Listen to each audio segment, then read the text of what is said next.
Hermes, notícias do Palmeiras e o... Tem um novo nome do estádio já, hein? Então, eu ia abrir aqui no espn.com.br, deixa eu abrir aqui, ó. Já tem um novo nome, hein? Tá aqui, ó. Notícia está no espn.com.br. Nubank Park ganha votação e é... Não, isso aqui não, peraí. E é o novo nome da Casa Alviverde. 47%, Hernan. 47%. 47%, ó lá. Da votação. Já tá lá, né? Tá lá no espn.com.br. Então, o anúncio foi feito hoje, tá? A votação foi até o último dia 30, aqui, ó. 47% dos votos. Nubank Arena e Nubank Park eram os outros nomes. Foram 10 dias de votação. Só queria pegar aqui quantos votos tiveram. Votos totais? Votos totais. Eu vi aqui em algum lugar. Peraí, deixa eu ver se eu acho aqui. Olha lá. Não sei se eu... Isso. Nubank Park. É sonoro, né? É sonoro, não é? Nubank Park. 500 mil votos. É, 500 mil de votos. Não, 500 mil de votos só pro Nubank Park. Nossa, bastante, hein? Só de Nubank, quase 45. Você gostou do nome? Como é que fica agora? Estamos no Nubank Park? Eu preferia Parque Nubank. Eu preferia Parque Nubank. Mas o Nubank Park é legal também. Acho que é a continuação, né? Eu acho que manter o parque era legal. Porque se trata ali do Parque Antártica, que é quase que um berço do esporte paulista, né? E nacional até, porque você tem vários eventos importantes do esporte brasileiro que, antes de Palestra Itália, antes de Palmeiras, que eram realizados ali no Parque Antártica. Sim. Então, acho que era legal manter o parque, assim, pela tradição. E foi o que escolheram. Nubank Park. Eu ia falar o seguinte, ó. O Nino jogou ontem, hein? E o golaço do Luiz Henrique, hein? Então, foi 3-1 contra o CSKA. 3-1 contra o CSKA, mas o Zenit ainda tá atrás do Krasnodar. Do Krasnodar? Krasnodar, no Russão. E precisa ver essa questão do Barbosa agora também, né, Hernan? Quando é que chega? Então, a questão do Barbosa, eu mantenho aqui a informação que ele não está sendo relacionado, tá? Uhum. Isso é importante a gente falar. O Botafogo não está relacionando o Barbosa. O último jogo alegaram que era pelo número de estrangeiros, né? Sei. E aí o Barbosa acabou ficando fora, mas obviamente essa negociação influencia muito, porque ele está próximo de completar aí os 12 jogos. Então, é óbvio que há um interesse, há um acerto, como a gente vem falando, entre os dois clubes. A questão é ainda ajustes no contrato do jogador com o Palmeiras, né? Pelo que me dizem na academia de futebol, não são ajustes que possam fazer com que a história dê para trás, porque o próprio Botafogo, o próprio Textor, entende que tem que vender o jogador. É um fim de contrato, ele já poderia assinar um pré-contrato e o Botafogo está ganhando 20 milhões nessa parada, né? Então é uma situação que é um ajuste ainda, isso leva dias, não tem jeito. Muita gente, inclusive, cobrando por que não assinou ainda, por que não apresentou, por que não foi anunciado. É uma situação burocrática que muitas vezes ela acaba se estendendo alguns dias. Uhum. Vamos ver, essa semana vai ser uma semana que pode definir. Mas eu continuo, assim, pode ser que amanhã tudo muda, uma negociação tudo muda. Enquanto não está assinado, tudo pode mudar. Mas há uma confiança muito grande dentro do Palmeiras de que, cara, tá tudo certo. O acerto entre os clubes é total. Uhum. Faltam 2 rodadas para a final lá do Russo. Tá? Sim, o Krasnodar está um ponto na frente do Zenit. Esse fim de semana de 9 e 10. Isso, e depois? E depois a fim de semana seguinte, que se eu não me engano é... 17. É aí que acaba, vamos ver. Vamos ver. 2 rodadas, viu, Bruno? E enquanto isso, Bruno, o Estevão tá aqui no Brasil, né? Todo o processo de recuperação enfim, nós falamos várias vezes, né? Foram colocados vários cenários em cima da mesa para ele. Ele tinha preferência por um, a CBF tinha preferência por outro, mas quem determinou, enfim, quem resolveu tudo com consentimento depois do próprio Estevão foi o Chelsea. O Chelsea foi muito rigoroso na forma de tratamento. Por exemplo, falamos na semana passada, pela CBF, mesmo perdendo de vez o Estevão para a Copa do Mundo, a CBF, um pouco mais conservadora, tinha como noção a cirurgia. faz logo a cirurgia, resolve isso, você fica fora da Copa do Mundo, mas você é jovem e na próxima você tá dentro, se recupera, volta a jogar na Inglaterra e tudo mais. Só que não só o Estevão, mas também o Chelsea não queriam a cirurgia e ela não foi feita e ela não será feita. Então coube esse acerto aí entre clubes, Chelsea e Palmeiras, com consentimento do Estevão. Pouco tempo atrás foi o Gabriel Jesus que esteve no Brasil treinando, tratando, enfim. Esses jogadores são abraçados ali dentro e eu sei que vocês, enfim, o Hernan tem conhecimento claro daquilo que é a relação de jogadores formados na academia de futebol, a relação que eles mantêm com o Palmeiras, com os funcionários, departamento médico, departamento de futebol, mas ainda assim é muito difícil, viu? Por mais que esteja agora com o Palmeiras ajudando, com um funcionário, no caso uma funcionária específica da Inglaterra, do Chelsea participando, enfim, outros fisioterapeutas particulares, profissionais particulares do Estevão participando desse tratamento, essa corrida contra o tempo, não fazendo um trabalho menos convencional, se for só no tratamento conservador, a minha informação continua sendo, é praticamente impossível o Estevão convocado, pelo menos entre os 26, né? Ele até pode surgir na lista de 50, só que na semana seguinte, dia 18, o Ancelotti acaba por cortá-lo. É a minha visão em cima das visões e interpretações de quem está acompanhando dia a dia esse caso, infelizmente, envolvendo a lesão do Estevão. Essa corrida aí contra o tempo. Quem desenhou, importante a gente falar que quem desenhou toda essa recuperação do Estevão foi o Chelsea, mesmo ela sendo feita aqui no Brasil. O que o Palmeiras faz? O Palmeiras coloca um profissional para acompanhar a recuperação do Estevão e coloca à disposição todo o aparelho, todo o núcleo de saúde e performance para o Estevão conseguir cumprir esse cronograma que foi desenhado pelo Chelsea.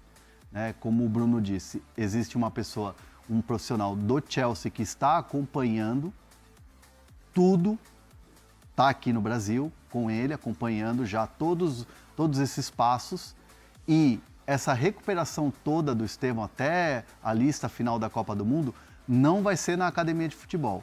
A academia de futebol vai ser uma parte. É importante dizer também que o Estevão depois vai cumprir uma outra etapa da recuperação num outro lugar.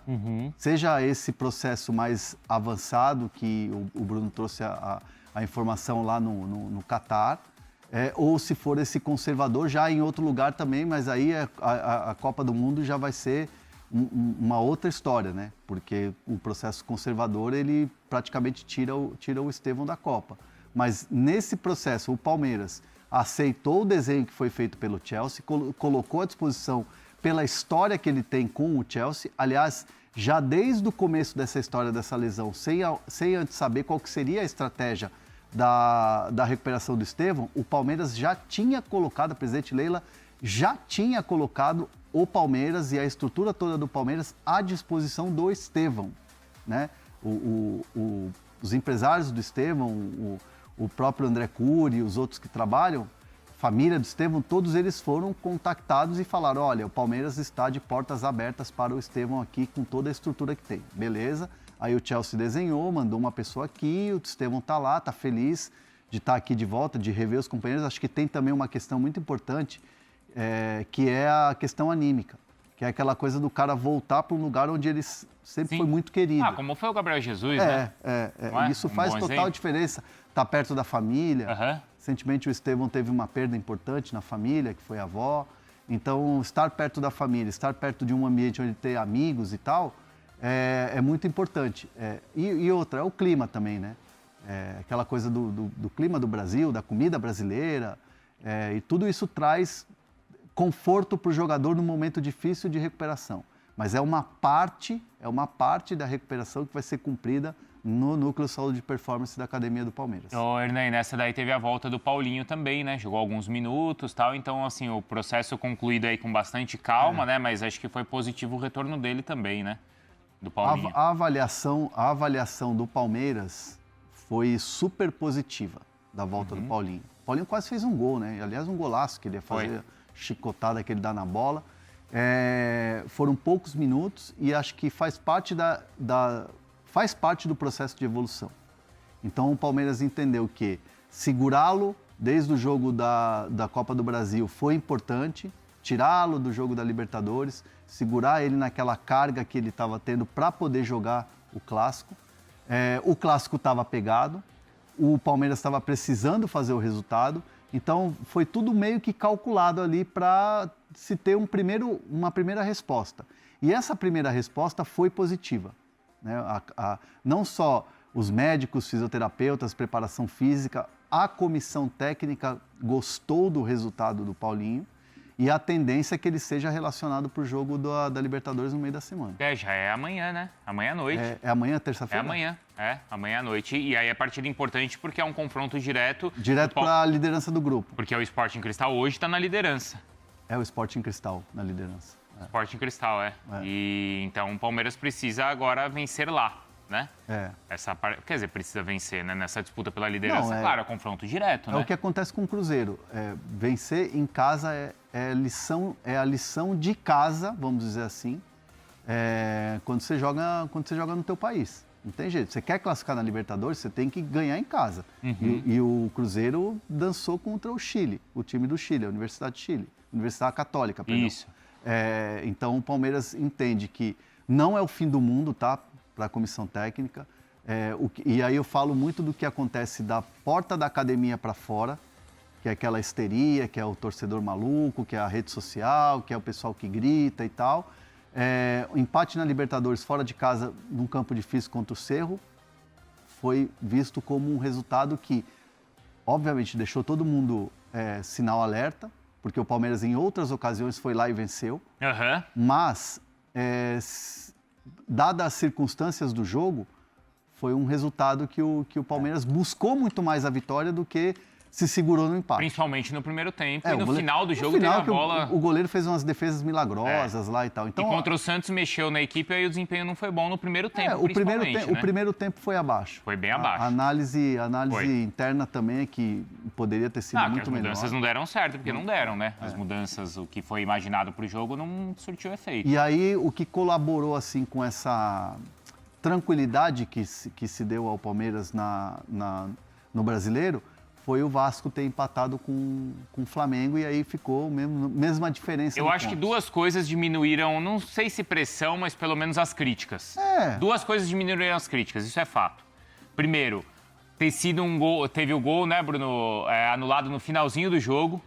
Então, para quem estava no estádio, foi tipo aquela frustração assim, sabe? Mais de, foi um problema da arbitragem. Bateu na mão do Arias e tinha que ser anulado mesmo. Então, acho que isso tirou um pouco o peso do, olha, o time tentou tal, apesar da atuação ruim, quase virou o jogo, não virou por um detalhe ali e um gol que foi bem anulado. Né? Então, acho que isso tirou um pouco o peso da crítica. E claro que depois, quando o Vasco empata o jogo também, aí diminui o peso, né? Porque você fica com aquela diferença de 5, né? Não, e acho que o torcedor percebe que tá difícil para todo mundo. O Corinthians, tá todo mundo falando, sensação é o Corinthians e tal, não sei o quê, 7 jogos, não tomou gol, primeira derrota do Diniz, perdeu. São Paulo contra o Bahia no último minuto, lá toma um gol de empate. Isso. Então, assim, não é... O Fluminense. O Fluminense, muita gente ficou falando, o Fluminense joga o melhor futebol do país. A gente falou. Eu digo... Sim, a mídia claro. jogou pra... Não, em determinado momento estava jogando bem mesmo. Mereceu esse elogio. Mereceu. Isso. Lógico que mereceu. O Zubeldia faz um bom trabalho. Estava fazendo um bom trabalho, ou vinha fazendo um bom trabalho. A questão toda é que, assim, tudo muda muito rápido de uma semana para outra. Muda. Se o Flamengo tivesse goleado o Vasco, com o Ancelotti vendo lá o Pedro e tal... e tivesse diminuído a tabela aí que a gente está vendo agora, hoje a gente já está vendo muita crítica, entendeu? Sim. Muita crítica do torcedor do Palmeiras. Porque aí, eu estava até conversando com o Zupac isso ontem, viu, Bruno? Hoje, por conta até do pessoal que faz bons trabalhos também, às vezes na mídia segmentada, às vezes o torcedor ele só consome o conteúdo do time dele. Então ele acha que é só o técnico do time dele que está, por exemplo, reclamando do calendário, ou ele acha que é só o time dele que sofre com contusões. E ele, muitas vezes, não quem está aqui na ESPN com a gente, no Fala Fonte, nos outros programas, porque aí assiste e consegue consumir o conteúdo de todos os clubes. Mas às vezes o torcedor fica preso só no seu e ele acha que é só o seu time que está com problema de cansaço, ou que é desculpa do treinador, ou que é só o seu time que tem problemas com contusões. E, de fato, é puxado e é pesado para todo mundo. E todos os times estão sofrendo com isso. Bruno, você quer um exemplo? Eu fui lá no jogo, Hernan, no Clássico, profissionalmente. E aí eu saí e encontrei um amigo meu. Sim. E meu amigo tava bravo. Tem nome esse amigo?